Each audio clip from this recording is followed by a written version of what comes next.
자, 옆에 분 보시면서 인사하겠습니다. 당신을 뵈니 하나님 뵙는 것 같습니다. 인사하겠습니다. 예, 당신을 뵈니 예수님 뵙는 것 같습니다. 자, 당신을 뵈니 천사를 만나는 것 같습니다. 인사하겠습니다. 네. 네, 반갑습니다. 오늘은 사도행전 시리즈 12번째 시간, 네, 영웅에서 카리스마로라는 제목으로 함께 은혜 나누도록 하겠습니다. 여러분들 해외 생활하신 지 얼마나 되셨습니까? 오래되신 분들이 되게 많죠. 예, 저는 뭐 명함도 못 내밀 정도로 오래되신 분들이 많은 걸로 알고 있는데, 저도 이제 거의 20년이 다 돼가는 것 같아요. 이 해외에서 이 장기간 살다 보면요, 한국에서 누렸던 소소한 것들이 좀 그리울 때가 있습니다. 여러분들은 어떤 게 그립습니까?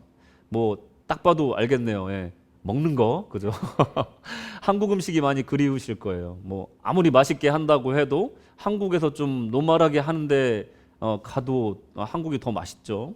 그래서 한국 음식이 많이 떠오르는데, 저는 요즘에 어떤 생각이 드냐면, 좀 뭐 대단한 건 아니고 좀 학생 때 또 청년 때 친구들과 함께 했던 시간들이 좀 종종 생각이 납니다.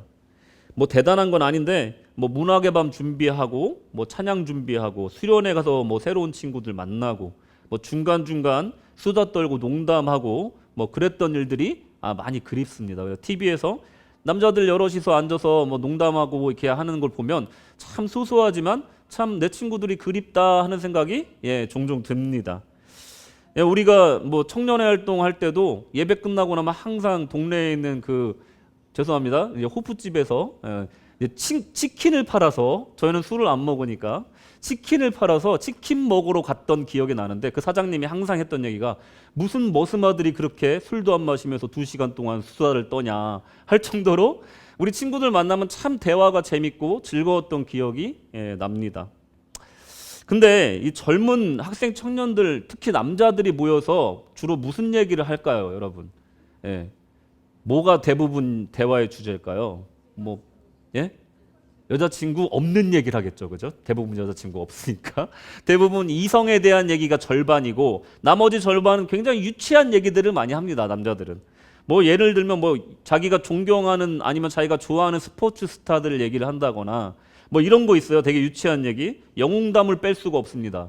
자기가 경험한 것 중에 부풀려서 영웅담을 한다거나, 뭐 내 군대 시절에 뭐 호랑이만한 고양이를 키웠어, 뭐 이런 얘기. 뭐 해병대 갔다 오신 분들은 뭐 바다를 건넜다든가 뭐 이런 얘기는 안 하시나요? 조부영 부교님은 그런 얘기 잘 안 하시더라, 해병대 나왔는데도. 그러니까 좀 부풀려서 군대 얘기하는 거 우리 다 거짓말인지 알면서 서로 들어주고 이게 하면서 남자들은 대화를 해요. 근데 그 중에서 또 빠짐없는 게 영웅담 중에 이런 게 있어요. 뭐 롤랜드 고릴라가 힘이 세잖아요. 그럼 이 고릴라랑 그 격투기 선수 효도로랑 싸우면 누가 이길까? 뭐 이런 거 유치한 얘기들 있잖아요. 그리고 뭐 초등학생들한테 가장 중요한 이슈 뭡니까? 호날두가 축구를 잘하냐, 메시가 축구를 잘하냐, 뭐 이런 얘기들 합니다. 요즘엔 어떤 얘기가 많이 지나갔냐면, 손차박 아세요? 손차박? 그렇게 그 아빠는 그 아들이 월드 클래스가 아닙니다 이러는데도 끝까지 누가 월드 클래스냐 이거 논란이에요. 손흥민, 차범근, 또 박지성, 누가 더 월드 클래스였냐 이걸 가지고 논쟁을, 굉장히 유치하죠. 왜 그럴까? 왜 그럴까? 그건요, 동서고금을 막론하고 이 가장 인기 있는 얘기가 이 영웅의 이야기이기 때문에 그렇습니다. 그러니까 이 얘기거리는요 정말로 재밌는 거예요. 히어로물의 인기는 이 현대에도 대중문화의 중심 부분을 차지하는 이유가 거기에 있습니다. 여러분, 그리스 로마 신화도요 결국은 영웅담이에요. 길가메스 서사시 같은 것도 결국은 영웅담인 겁니다. 그러니까 로마 신화도 마찬가지고요, 삼국지도 마찬가지인 겁니다. 그러니까 이건 다 영웅에 관한 얘기란 말이죠. 그러니까 이 영웅의 이야기, 이것은 남자들의 피를 끓게 합니다. 그리고 영웅의 이야기는 어린아이들에게 꿈을 꾸게 해요. 또한 이 영웅 이야기는 여인들에게 백마탄 왕자님, 그러니까 위기에서 자신을 구해줄 멋진 오빠를 갈망하게 만드는 그런 이야기입니다. 영웅담에 심취한 어떤 사람이 만약에 성경책을 본다면 분명히 많은 영웅들을 쉽게 찾아낼 수 있을 겁니다. 압제받고 고통받는 동족들을 구해낸 모세, 야만족을 강한 힘으로 물리친 삼손, 작은 아이에 불과하지만 거대한 거인 골리앗을 1대1로 이긴 슈퍼 히어로 같은 다윗을 금방 찾아낼 것입니다. 사도행전도 마찬가지죠. 사도행전도 아주 특출난 영혼들의 열전이 또 사도들의 그 기적과 표적을 행하는 모습들, 이것을 통해서 아마 특출난 아우라와 능력을 가진 사람들이 이 성경에도 많구나 하고 생각할 겁니다. 이런 사람들을 우리는 카리스마가 넘친다라고도 표현을 합니다. 다 아시다시피 우리가 아는 이 성경의 인물들은 이 세속의 영웅들과 다른 하나님이 주신 은사, 이 카리스마가 있는 사람들이었습니다. 교회는 이 카리스마 있는 한 사람이 이 넘치는 영웅심으로 끌어갈 수 있는 공동체가 아닙니다. 요즘 우리가 살펴보고 있는 초대교회의 역사는 이 말을 가장 잘 증명해주고 있는 것 같습니다. 오늘 우리가 살펴볼 빌립 집사는요, 아주 평범한 집사님이셨습니다. 하나님의 역사와 교회의 일하는 방식에 대해서 그런데 이분이 가장 잘 설명해주고 있다는 겁니다. 오늘 말씀을 통해서 영웅이 아닌 아주 평범한 우리를 불러서 하나님의 고귀하고 위대한 일을 하시는 하나님의 뜻을 발견하시기 바랍니다. 오늘 하나님이 나를 통해 행하고자 하는 일이 무엇인지, 오늘 하나님이 나에게 바라시는 믿음의 자세는 어떤 것인지 또 깊이 묵상하시는 복되고 값진 시간 되시기를 주님의 이름으로 축원합니다. 자, 영웅에서 카리스마로 첫 번째로 선민에서 누구든지로 바뀌었다는 거예요. 이 사도행전의 역사를 통해서 스데반의 이 순교를 통해서 또 빌립의 전도를 통해서 또 이어지는 사도들의 열전을 통해서 이 시대는 이제 선민에서 누구든지로 바뀌어가고 있다라는 겁니다. 여러분, 지난 설교를 통해서 이 초대교회가 말씀이 왕성해지고 구제사역의 제자리를 잡아가기 위해 7집사를 세웠고, 이를 통해서 이 사도들이 말씀과 기도에만 전념할 수 있게 되어서 말씀이 왕성해지고 초대교회가 다시 또 한 발짝 더 점프해서 부흥하게 되는 모습을 우리가 봤습니다. 7집사는 교회 행정과 구제사역을 맡아서 영적으로 잘 운영하는 책무를 성실히 수행했습니다.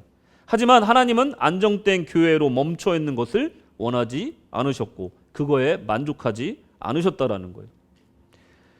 더 그 명령에 합당한 대로 더 넓은 곳으로 나가 모든 사람을 구원의 길로 인도하는 그런 사역에 이 교회가 투신하기를 원하셨다라는 겁니다.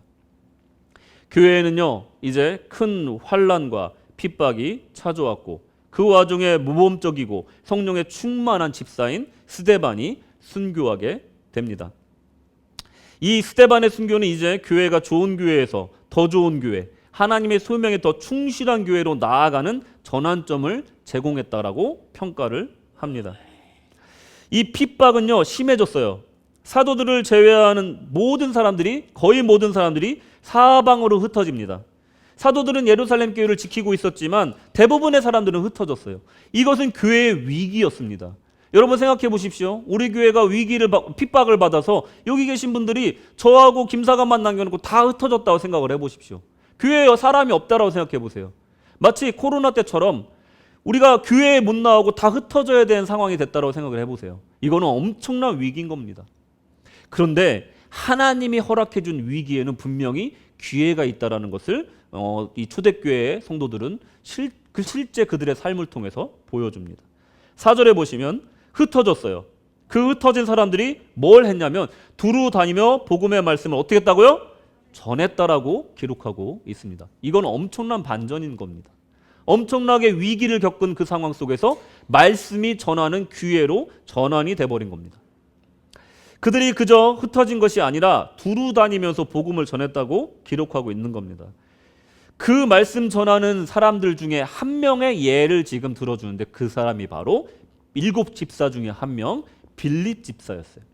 근데 이 빌립 집사는요, 이 사람들 중에서도 아주 특이한 사명을 품게 되는데 그것은 뭐냐면 사마리아 전도라는 큰 사명을 품게 됩니다. 5절에 보시면 빌립이 사마리아 성에 내려가 그리스도를 백성에게 전파하니, 왜 이게 특별한 사명이라고 말씀드리냐면 사마리아와 유대인은 굉장히 척이진 사이라는 것을 우리는 성경을 통해서 익히 알고 있습니다. 역사적으로 굉장히 깊은 역사가 있어요. 이 혐오의 역사는. 정말 설명하자면 굉장히 깁니다. 근데 이것을 대표적으로 말씀드리자면 유대인들이 얼마나 사마리아인들을 혐오했냐면 그들이 직접 성전을 본따서 예루살렘 성전을 본따서 만든 그리심산 성전을 직접 쳐들어가서 실제로 물리적으로 다 파괴해버리는 사건이 벌어져요. 이 정도로 사마리아인들을 싫어했습니다. 왜냐하면 이들은 혈통적으로 정통 유대인이 아니라고 생각을 한 거예요. 이방인들과 섞인 사람들이다. 그리고 우상을 섬기는 사람들이다 라고 생각을 했기 때문에 그렇다는 겁니다. 사마리아는요 지리적으로 멀지 않은 곳이었지만 유대인들에게는요 그곳은 심리적으로 종교적으로 그 어떤 이방 지역보다 먼 곳이었다는 겁니다. 미워하는 사람들이었다는 거예요. 그 사람들을 전도하려고 나갔던 것이 빌립 집사였다는 겁니다. 이 빌립 집사의 사마리아 전도가 갖는 신학적인 의미는 뭘까? 이것은 민족적인 편견을 뛰어넘은 복음의 전파라는 겁니다. 스데반의 이 순교를 통해서 마련된 그 밑거름 위에 이제는 편견 없는 그 복음의 능력을 이제 전파하는 과정에 이 빌립 집사가 쓰임 받았다라는 겁니다. 이 한편 빌립은 사마리아도 전도했지만 이제 에디오피아에서 온 이 내시에게도 복음을 전합니다. 27절에 보시면 일어나 가서 보니 에디오피아 사람 곧 에디오피아 여왕 간다게의 모든 국고를 맡은 관리인 내시가 예배하러 예루살렘에 왔다가 주의 사자가 빌립에게 직접 나타나서 빨리 가라. 그 광야로 가면 그 내시를 만날 수 있으니 전도하라. 이렇게 명령한 거예요. 여러분 사마리아인은요 그냥 엄밀히 따지면 같은 뿌리에서 갈라진 민족이잖아요. 근데 에디오피아 여왕의 국고를 맡은 높은 관원인 내시는 그야말로 이방인인 겁니다. 이 빌립 이후에 이 빌립이 이 내시를 전도한 이후에 이 에디오피아가 어떻게 됐나 봤더니 역사상 제일 먼저 기독교를 국교로 맞이한 나라가 에디오피아가 됩니다. 로마보다 더 빨라요. 그리고 지금도 가장 오래된 기독교 국가로 남아 있습니다. 여러분 정말로 에디오피아는요 저 아프리카에 있는 나라잖아요.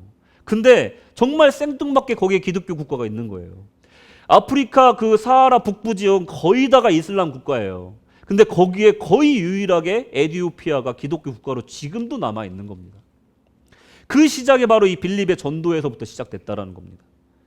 2019년도 크리스찬리티 투데이 미국의 그 신문에서 보도하기를 에디오피아는 지금도 개신교 교회가 하루에 하나씩 개척될 정도로 가장 뜨겁게 성장하는 나라 중 하나다라고 보도할 정도로 지금도 그 기독교의 명맥이 뜨겁게 이어지고 있다라는 겁니다. 그 시작이 이 빌립의 전도로부터 시작됐다라는 겁니다.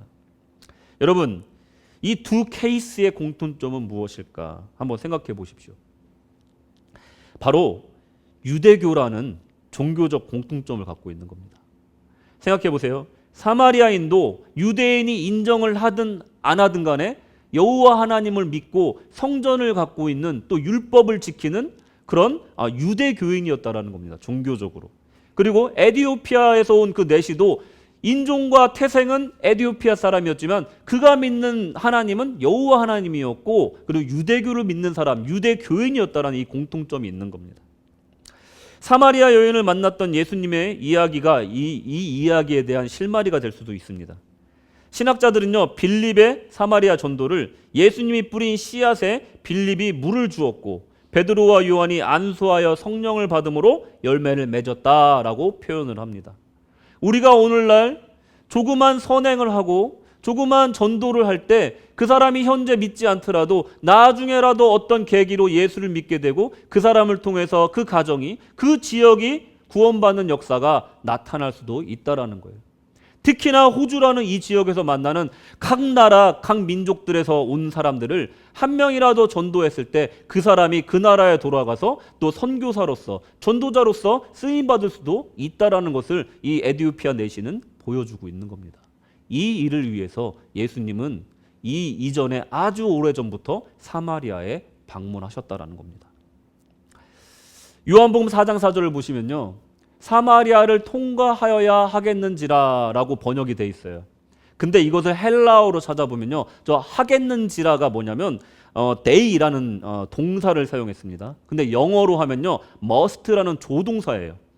해야 된다라는 의무감을 갖고 있는 그런 조동사인 거예요. 그러니까 굉장히 강력한 의도를 가지고 내가 사마리아를 가야겠다라는 것을 표현하고 있는 거예요. 예수님이 굳이 사마리아를 가야겠다라고 말씀하고 계신 겁니다. 여러분, 예루살렘에서요, 이제 갈릴리로 가고 계시는 과정이었어요. 예루살렘에서 갈릴리로 가는 길은 두 가지 길이 있습니다. 편한 길과 어려운 길이 있어요. 편한 길은 요단강을 따라서 편안하게 평지로 가는 거예요. 근데 다른 길은요, 굉장히 험한 산길입니다. 그래야지만이 사마리아를 갈 수가 있어요. 근데 거기는요, 특히 유대인이 지나가기에는 굉장히 위험한 곳인 게 도적들이 많았어요. 특히 유대인들을 향한 도적질을 많이 했다라고 합니다. 그러니까 목숨을 걸고 가야 되는 산지길이었던 거예요. 근데 굳이 내가 가야겠다라고 말한 것은 예수님께서 분명한 목적이 있으셨다는 것을 우리가 알 수 있습니다. 왜 가셨죠? 수가성 여인을 만나기 위해서 가신 겁니다. 그녀와 나눈 여러 가지 대화가 있습니다. 개인적인 얘기도 있고요. 여러 가지 얘기가 있지만 우리에게 가장 인상적으로 남는 대화는 뭐냐면 참된 예배에 대한 대화와 메시아에 대한 대화였습니다. 말하자면 사마리아인들이 믿고 있는 그 유대교회는 기본적으로 예배에 대한, 그러니까 제사에 대한 어떤 신앙적인 기본적인 신앙이 담겨 있었고, 그리고 또 메시아를 기다리는 신앙의 기초도 담겨 있었다라는 것을 이 수가성 여인과의 대화에서 알 수가 있습니다. 요한복음 4장 23절 26절 보시면 아버지께 참되게 예배하는 자들은 영과 진리로 예배할 때가 오나니 곧 이때라 아버지께서는 자기에게 이렇게 예배하는 자들을 찾으시니라. 하나님은 영이시니 예배하는 자가 영과 진리로 예배할지니라. 여자가 이르되 메시아 곧 그리스도라 하는 이가 오실 줄을 내가 아노니 그가 오시면 모든 것을 우리에게 알려주시리이다. 아멘. 이 여인이 어떤 여인입니까? 도덕적으로 내세울 것이 없는 흠이 많은 여인이었어요. 근데 이 여인이 갖고 있는 신앙은 굉장히 올곧은 신앙을 갖고 있었던 겁니다. 종교나 민족이나 특정 종교 의식이나 특정한 성전이나 또 하나님을 진정으로 제사 드리는 그 사람이 정말로 이 특정한 종교나 어떤 특정한 종교 의식이나 성전이 아닌 하나님을 진정으로 예배하는 사람, 참 예배 드리는 사람들, 성령과 진리로 예배하는 자가 진정한 예배자고 하나님의 백성이다라고 예수님 지금 말씀하고 계신 겁니다. 너가 사마리아인이지, 나는 유대인이다. 그리고 너는 도덕적으로 내세울 만한 도덕심이 있지는 않다. 누군가에게 손가락질 받는 인생을 살았어. 그렇지만 나는 지금 얘기한다.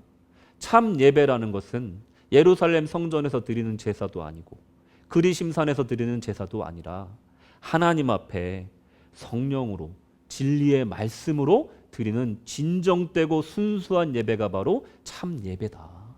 그것은 너가 사마리아인이든 아니든, 네가 선한 사람이든 아니든 그것은 아무 상관이 없다.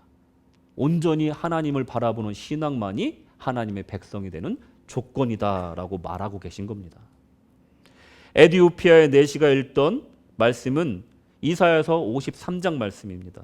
요약하면 하나님의 어린 양, 즉 메시아가 고난받을 것에 대한 이야기예요.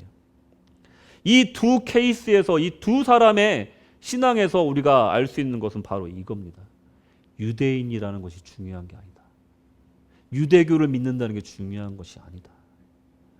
참 예배를 드리는 사람, 하나님 그 자체를 믿는 사람, 하나님을 열망하고 소망하는 사람, 메시아를 기다리는 그 사람이 진정한 하나님의 백성이다라는 것을 이미 빌립의 전도 이전에 예수님께서 말씀하고 계신 겁니다.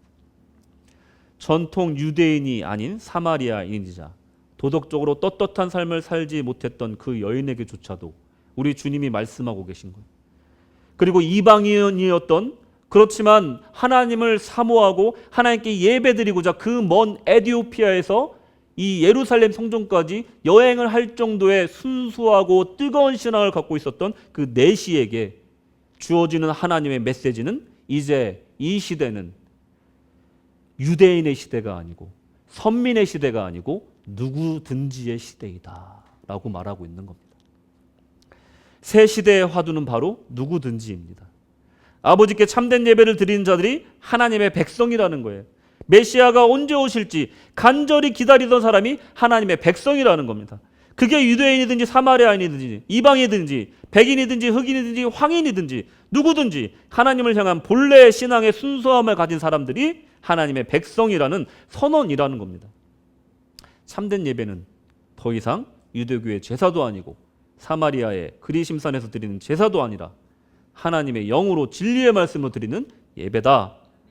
앞으로 일어날 일을 이제 예수님께서 십자가 지시기 이전에 이미 이 수가성 여인을 통해서 사마리아에게 전파하고 계셨던 것입니다. 예루살렘의 정통 유대인이자 종교 지도자들은 어떻게 생각을 했을까? 아마 이렇게 생각을 했을 겁니다. 나는 유대인으로서 유대교를 믿는다. 예수가 왔어도 그가 하나님의 아들이어도 나는 모르겠고 난 율법 지킴으로 구원받는다 라고 완고하게 생각을 했을 거라는 겁니다. 이들의 생각은 어쩌면 의롭고 뚝심 있고 의리 있어 보입니다. 하지만 새로운 구원의 길을 여신 하나님의 뜻에 정면으로 부정하고 있고 대적하고 있는 자세라는 것을 그들은 몰랐던 거예요. 유대인만이 구원이 있다라고 아직도 고집하고 있는 거예요. 여러분 유대교의 경전에 보시면 랍비들의 글에 보면은 예수님을 어떻게 소개하고 있는 줄 아십니까? 지금도 예수는 요술쟁이고 요망한 마술사다 이렇게 기록이 되어 있습니다. 이슬람 경전인 꾸란에는 뭐라고 적혀 있는 줄 아십니까? 훌륭한 선지자 중에 하나이다 라고 기록이 되어 있습니다. 아직도 예수 그리스도가 메시아라는 것을 인정하지 않고 있는 그런 불행한 길을 걷고 있는 것이 이 유대인들의 모습이라는 겁니다. 그들의 완고함의 결과였다라는 겁니다. 여러분 말씀에 그 수가성 여인과 하는 대화 중에 아주 중요하고 헷갈리는 말씀이 나오는데 유대인으로부터 구원이 나온다라는 말씀이 있어요. 유대인이 들을 땐 너무나 반가운 말입니다. 그렇지. 유대인을 통해서 구원이 나오지. 사마리아인들아, 이방인들아 잘 들어라. 예수님도 이렇게 얘기하셨다. 유대인으로부터 구원이 나온다. 이렇게 얘기하는 거예요. 이것은 유대인만 구원받는다는 뜻이 아니라 유대인으로부터 메시아가 나신다는 뜻이라는 거예요. 그 뜻을 잘못 이해해서 민족적으로 해석하고 문자적으로 해석하니까 그것이 유대인만 구원받는다라고 오해하게 되고 있는 것입니다. 22절에 너희는 알지 못하는 것을 예배하고 우리는 아는 것을 예배하노니 이는 구원이 유대인에게서 남이라. 유대인의 후손인 예수를 통해 구원이 난다는 것을 말하고 계신 겁니다. 즉 혈통적인 구원이 아니라는 것입니다. 여자가 이르되 메시아 곧 그리스도라 하는 이가 오실 줄 내가 아노니 그가 오시면 모든 것을 우리에게 알려주시리이다.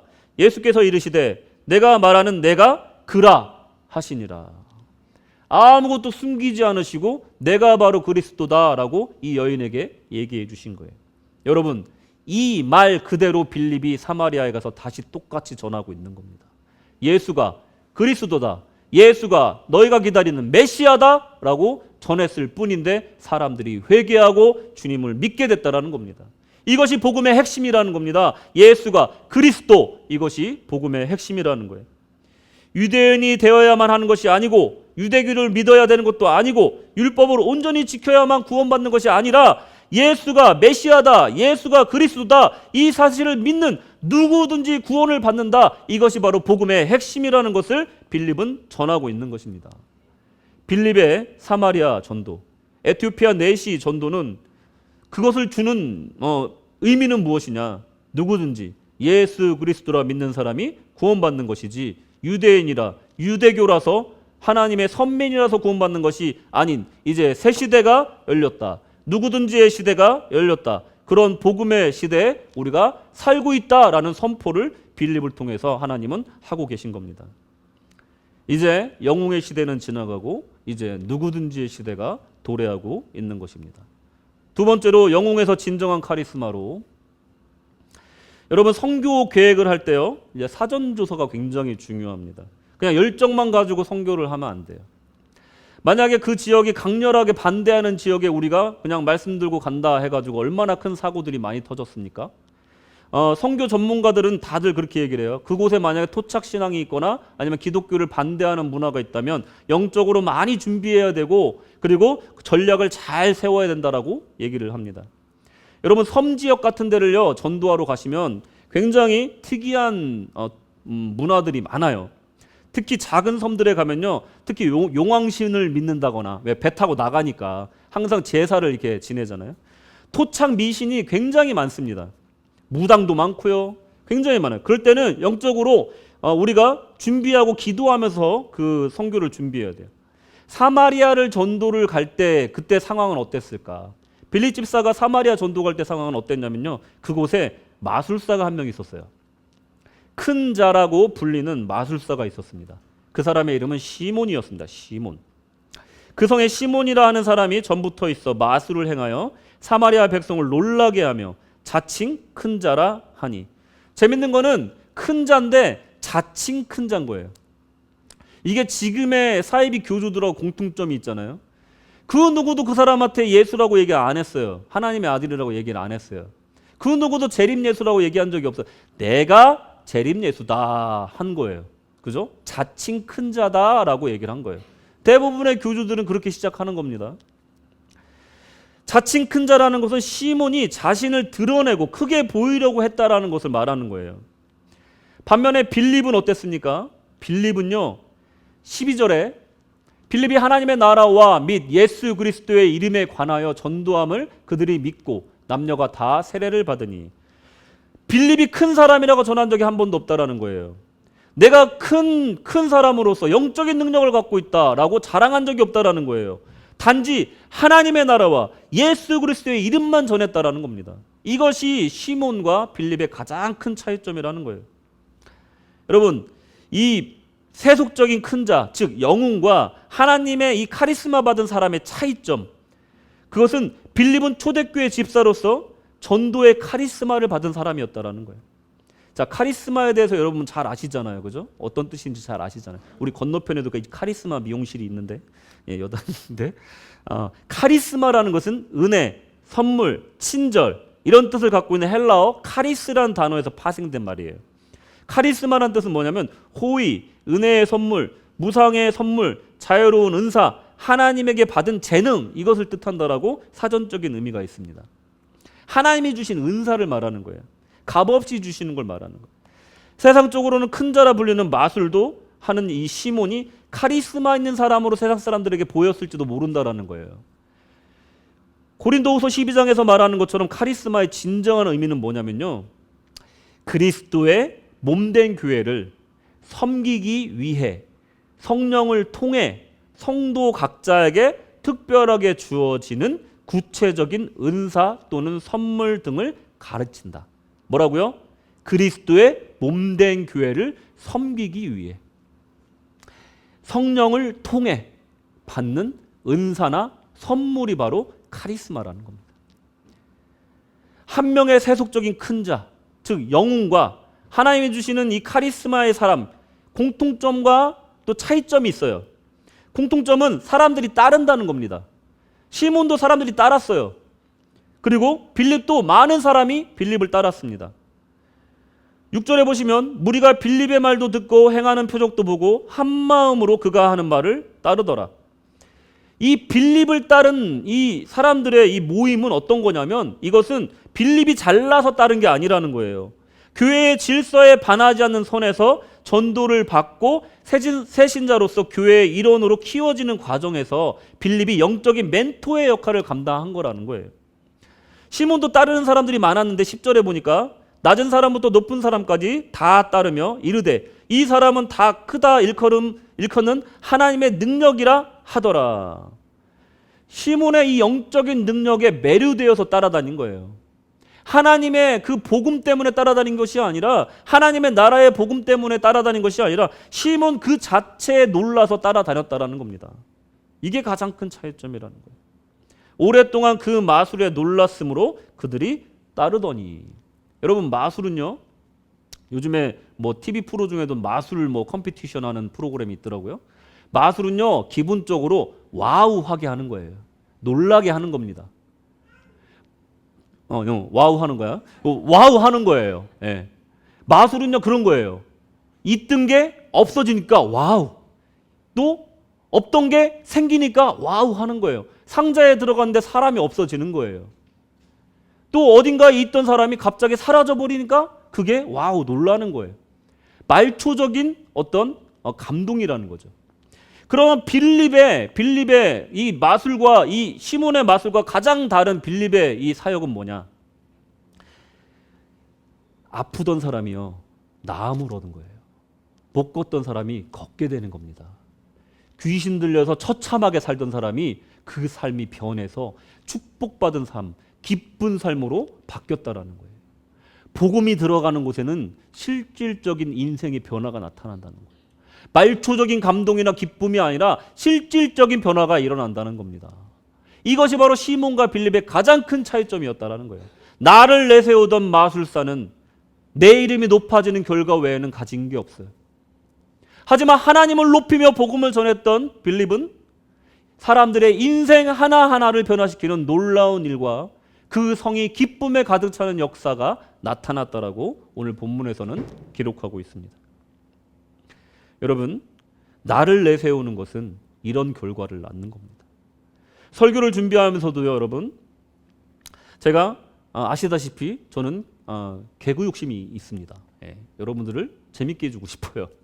그래서 뭐 한 부교님은 항상 설교가 끝나고 나면 사관님 농담 좀 하지 마세요 이러시는 분이 있어요.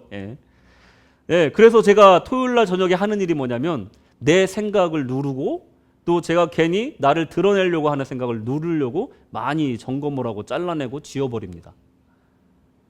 여러분, 앞에 서는 사람들 앞에 서는 사람들은요, 항상 이 유혹에 빠질 수밖에 없어요. 자기를 드러내고 싶은 거예요. 주석학자들은요, 이 시몬에 대해서 역사적으로 어떻게 결과가 났는지 설명하고 있습니다. 시몬은요, 종교 사기꾼이라고 기록되어 있습니다. 초대교회 순교자이자 철학자인 저스틴 마터라는 분이 계신데 이분이 사마리아 지역에 살던 분이에요.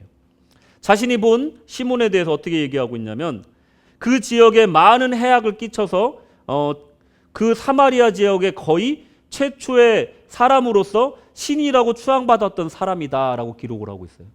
그리고 로마로 이주해서 나중에 시몬은 영주주의 이단의 교주가 되었대요.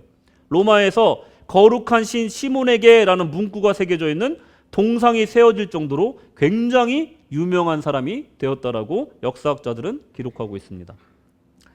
이어지는 구절에서 베드로와 요한이 안수하여서 성령이 임하자 시몬은 성령을 돈으로 주고 받으려고 합니다. 사도행전 8장 18절 보시면 시몬이 사도들의 안수로 성령을 받는 것을 보고 돈을 들여 이르되 이 권능을 내게도 주어 누구든지 내가 안수하는 사람은 성령을 받게 하여 주소서 하니. 자기가 성령 받는 건 관심이 없어요. 자기가 성령 주는 능력을 갖고 싶은 거예요. 그래서 돈을 주겠다라고 한 겁니다. 여러분, 이때부터 거룩한 성직을 사고 파는 성직 매매를 영어 단어로 뭐라고 하냐면 시모니라고 합니다. 이때부터 생긴 단어예요. 이 정도로 이 시몬은 잔챙이가 아니었습니다. 나중에 굉장히 유명하고 명성 있는 사람이 됐어요. 나쁜 쪽으로. 시몬은요, 세상에서 보면 어떻게 보면 영처럼 대접받는 사람이었습니다. 세속에서는 나를 드러내고 나를 큰 자라 주장하는 사람들이 더 성공하는 경우가 많습니다. 부정할 수가 없어요.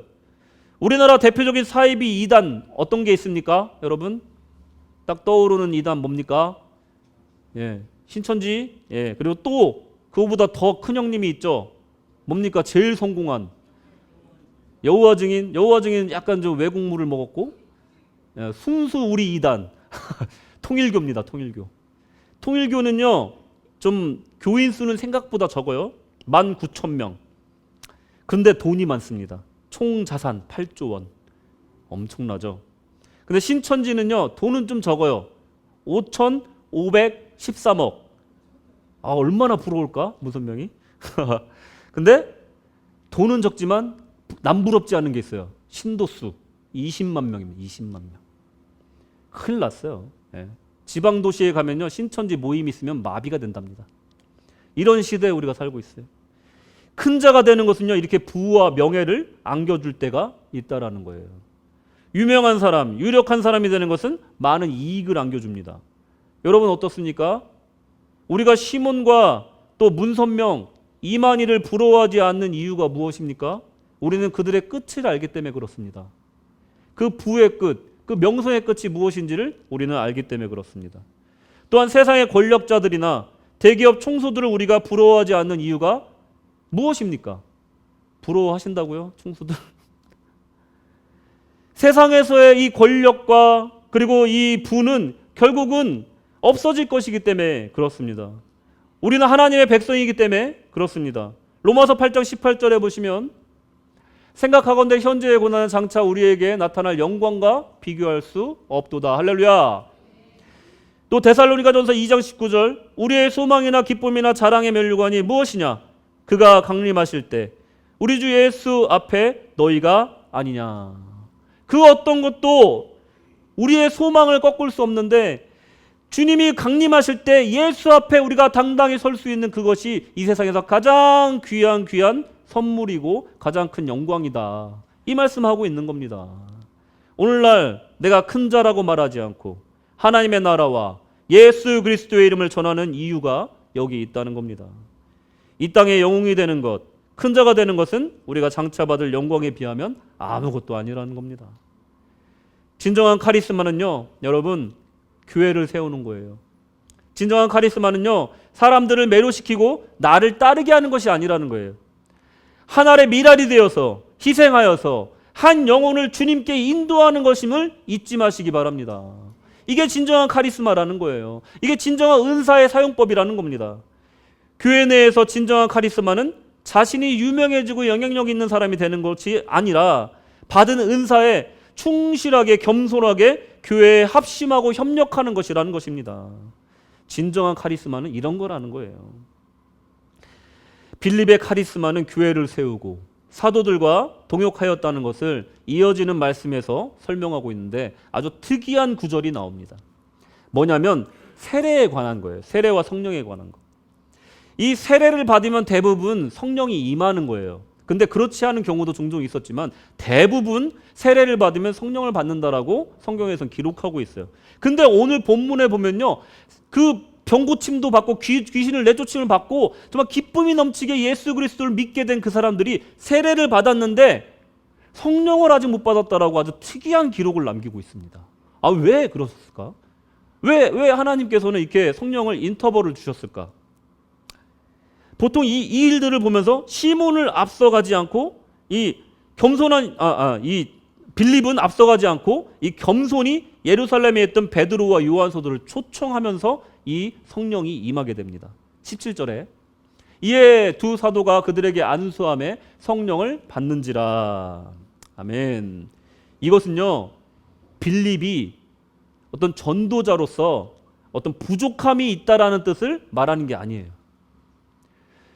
이 빌립의 사역에 어떤 부족함이 있다는 것을 나타나기 위함이 아니라는 거예요. 빌립이 평신도니까 부족하겠지라고 생각하라는 게 아닙니다. 이것은요, 큰 계획이 있었던 거예요. 이는 빌립의 전도 사역이 빌립 개인의 능력으로 한 것이 아니라는 것을 보여주기 위함이라는 거예요. 하나님의 사역은 결국은 하나님의 교회 공동체를 통하여서 합심해서 이루어진다라는 것을 보여주고 있는 겁니다. 사도들이 영역이 더 강하여서 사도들이 더 능력이 많아서 빌립보다 더 훌륭하여서 이 일을 만드신 것이 아니라, 이런 인터벌을 만드신 것이 아니라 교회는 결국은 이 평신도들과 사도들이 합력하여서 하나님의 선한 뜻을 이루어드리는 것이다 라는 것을 이 사건을 통해서 말하고 있다라는 겁니다.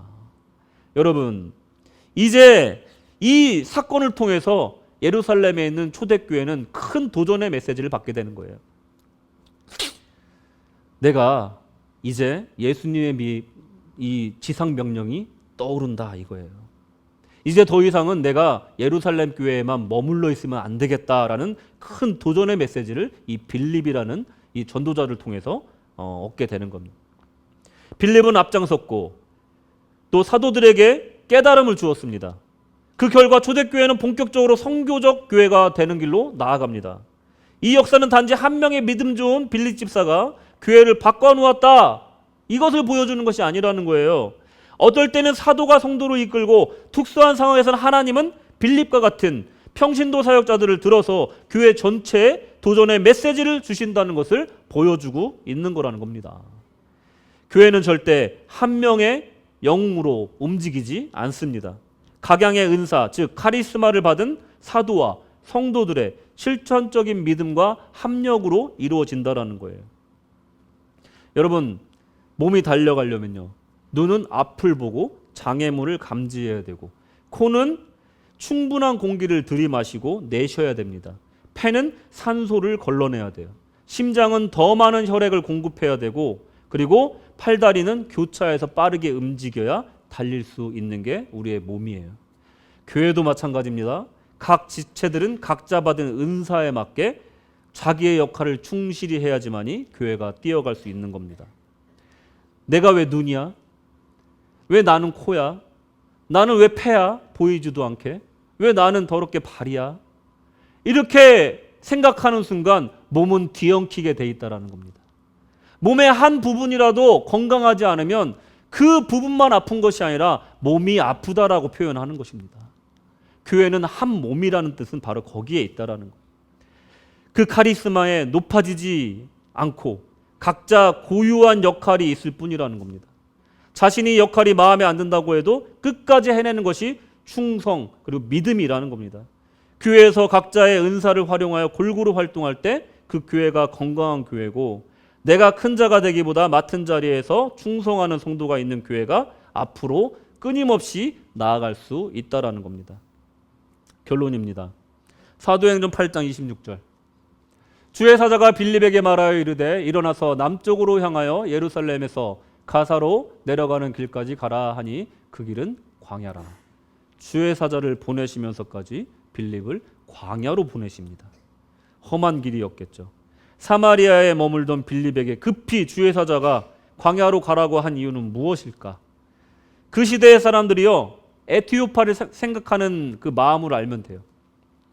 지금 우리가 생각하는 땅끝은 북극이나 남극이겠지만 그 당시 에티오피아는요, 뜨거운 남쪽에 있는 사람이 살 수 있는 세상의 맨 끝 경계다라고 생각을 했다라는 거예요. 감이 오세요? 감이 오십니까? 왜 빌립을 그 광야에 보내서 내시를 만나게 했을까? 그것도 에티오피아에서 온 그 내시를 만나게 하셨을까? 감이 오십니까? 땅끝이라는 메시지를 주기 위함이라는 거예요.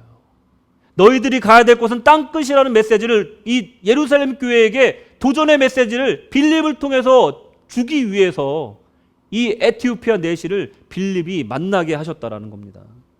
하나님은 빌립을 통해서 예루살렘에 아주 강력한 메시지를 보내고자 했다라는 거예요.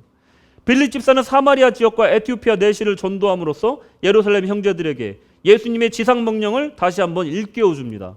사도행전 1장 8절 다 같이 하겠습니다. 시작. 오직 성령이 너에게 임하시면 너희가 권능을 받고 예루살렘과 온 유대와 사마리아와 땅끝까지 이르러 내 증인이 되리라 하시니라. 아멘. 더 이상 예루살렘에 머물지 말라는 메시지인 겁니다. 더 이상 유대에 머물지 말라는 거예요. 사마리아로 나간 그 빌립을 봐라. 에티오피아 내시를 만난, 땅끝에서 온 그 내시를 만난 빌립을 봐라. 너희들이 갈 곳은 이제 땅끝에 가서 복음을 전해야 되는 것이다 라고 메시지를 보내고 있는 것입니다. 여러분, 오늘 빌립 집사가 여러분에게 주는 강력한 메시지는 무엇입니까? 내 신앙은 주일에만 반짝하는 신앙은 아닙니까? 나에게 주신 사명은 정확히 어떻게 되는 것이고 나는 잘 순종하고 있는가? 여러분 한번 생각해 보십시오. 나는 지금 내 자리에 멈춰 있지는 않은가? 나는 나의 신앙을 평신도라는 제한에 묶어 있지는 않는가? 그리고 내가 해야 될 사명을 목회자가 해야 된다라고 제한하고 있지는 않은가? 여러분 생각해 보시기 바랍니다. 내가 영적인 충만함을 지금 누리고 있는가? 내가 복음을 전함으로써 생명이 살아나고 그들의 인생이 변함을 통해서 내 마음속에 그런 영적인 기쁨을 누리고 있는 삶을 내가 살고 있는가? 내가 가는 곳에 생명이 살아나고 있는가? 이것을 한번 생각해 보라는 강력한 메시지가 이것이지 않나 오늘 저는 생각합니다. 여러분, 이를 위해서 이 시간 잠시 기도하는 시간 갖도록 하겠습니다.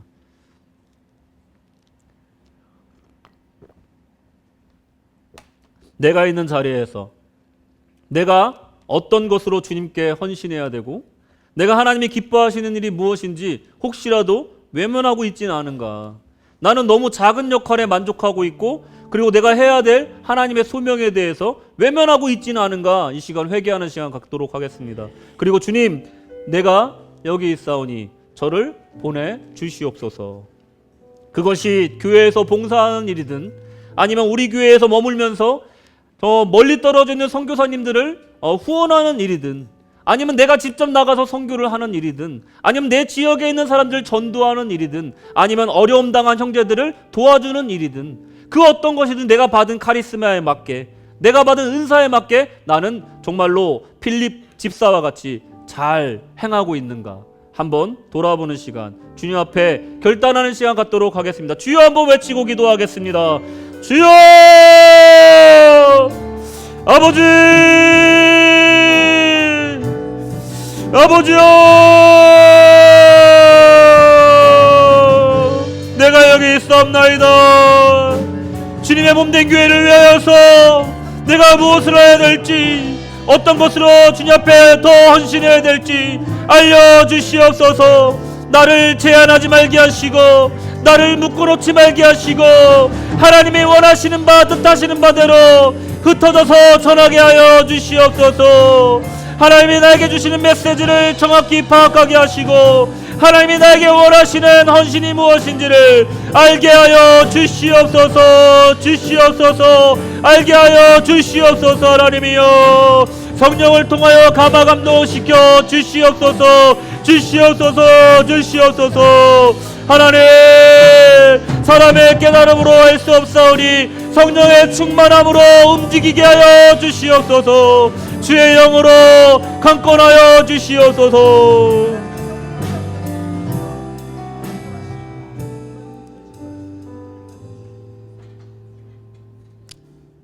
다 죽을 수밖에 없었던 너무나 비천한 우리의 인생을 너무나 귀한 독생자 예수의 피로 구원하여 주신 은혜에 감사합니다. 그 은혜가 정말 너무도 감사하여서 그 예수 믿는 삶이 너무나 기쁘고 행복하여서 정말로 전하고 싶은 마음이 내 안에 불타는 것 같이 일어나게 하여 주시옵소서. 하나님 주님이 승천하실 때 우리를 데려가지 않으시고 이 땅에 남겨놓으신 이유가 바로 주의 복음 전하는 증인의 삶을 살라는 뜻인 줄로 믿습니다. 내가 오늘날 무엇을 위해 살고 있습니까? 하나님 주님의 복음을 전파하는 그 일에서 기쁨을 얻게 하시고 죽어가는 영혼이 다시 살아나는 역사 가운데 희락을 느끼며 살아가는 복된 인생으로 하나님 우리를 거듭나게 하여 주시옵소서. 주님의 몸된 교회를 위하여 애쓰고 힘쓰는 심령들 가운데 하나님 축복하여 주시옵소서. 지금도 주 예수 그리스도를 전하고자 애쓰고 힘쓰는 주님의 백성들을 축복하여 주시옵소서. 하나님 구세군 시드니 한인교회 이 사역을 감당하기 위하여 모든 것을 다하고 모든 눈물을 다하고 모든 힘을 다하여서 이 사역 감당하게 하여 주시옵소서. 오늘날 초대교회 7집사와 같은 우리가 오늘 배운 빌립 집사와 같은 주님 안에 성령이 충만하고 지혜가 충만한 집사들이 주님의 일꾼들이 많이 자원하고 일어날 수 있도록 우리 구세군 시드니 한인교회를 축복하여 주시옵소서. 주님께서 함께 하시기를 간절히 소망하며 예수님의 이름으로 기도드렸습니다. 아멘.